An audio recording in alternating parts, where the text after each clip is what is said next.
जय श्री कृष्णा। तीसरा अध्याय। सत्यभामा बोली, हे भगवान, आप काल स्वरूप हैं और काल के संपूर्ण भाग समान हैं। तब फिर कार्तिक मास ही क्यों श्रेष्ठ है? हे देव, सब तिथियों में एकादशी और सब महीनों में कार्तिक का महीना ही आपको प्रिय है। श्री कृष्ण बोले, हे कांते, तुमने अच्छा प्रश्न किया। एकाग्रचित होकर बेन के पुत्र पृथु और महर्षि नारद का संवाद सुनो। जिसे पहले पृथु ने नारद से पूछा, तब नारद जी ने कार्तिक मास की श्रेष्ठता कही।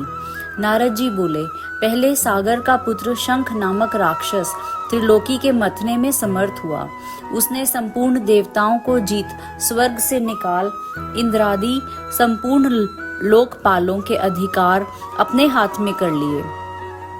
सब देवता उसके भय के मारे अपने अपने स्त्री पुत्र आदि लेकर बहुत वर्ष पर्यंत सुमेरु पर्वत की गुफाओं में वास करते रहे।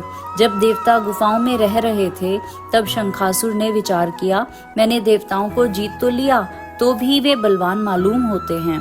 हाँ, अब जान पड़ा कि वे सब वेद मंत्रों से युक्त हैं। इससे उनके वेद मंत्रों का हरण करने से वे सब बलहीन हो जाएंगे। ऐसा विचार कर वह असुर विष्णु भगवान को नींद से ग्रस्त देख स्वयंभू ब्रह्मा जी के लोक में जाकर वहां से वेदों को निकालकर चलने को तत्पर हुआ।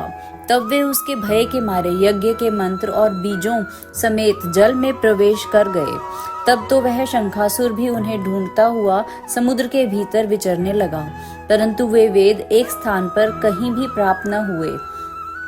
पीछे से ब्रह्मा जी सब देवताओं को संग ले और पूजा की सब सामग्री इकट्ठी कर बैकुंठ में विष्णु भगवान की शरण में गए। वहां उनके जगाने के निमित्त सब देवता गाने बजाने लगे और गंध धूप बार बार देने लगे। उनकी भक्ति से संतुष्ट होकर भगवान ने नेत्र खोले। तब सब देवताओं ने विष्णु भगवान के दर्शन किए और षोडशोपचार से पूजा कर दंडवत पृथ्वी पर गिर पड़े।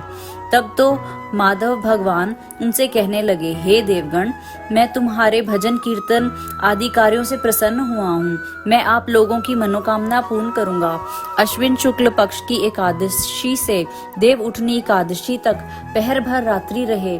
तब से जो मनुष्य तुम्हारी तरह भजन और कीर्तन करेंगे, वे मुझे प्रसन्न कर मुझे प्राप्त होंगे। शंखासुर जिन वेदों को हर लाया है, वे सब जल में स्थित हैं। उन्हें मैं शंखासुर को मारकर लाऊंगा।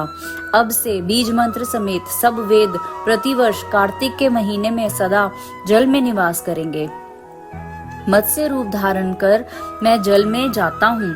तुम संपूर्ण मुनियों को लेकर संग आओ।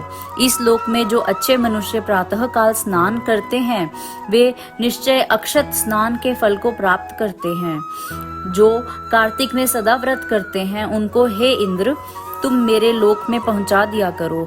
हे यम, तुम सदा उनकी विघ्नों से रक्षा करते रहो। और हे वरुण, तुम उनको पुत्र पौत्र आदि देते रहो। हे कुबेर, तुम उनकी धन वृद्धि करो, जिससे यह मेरा रूप धारण कर साक्षात जीवन मुक्त हो जाएं। और हे अन्य देवताओं, जो जन्म से मरण तक उन बातों को धारण करते हैं, वे तुम्हारे द्वारा भी पूज्य हैं। जैसे तुमने मुझे एकादशी को जगाया है, इसलिए यह तिथि सदा मनाने योग्य है। श्री कृष्ण भगवान की जय।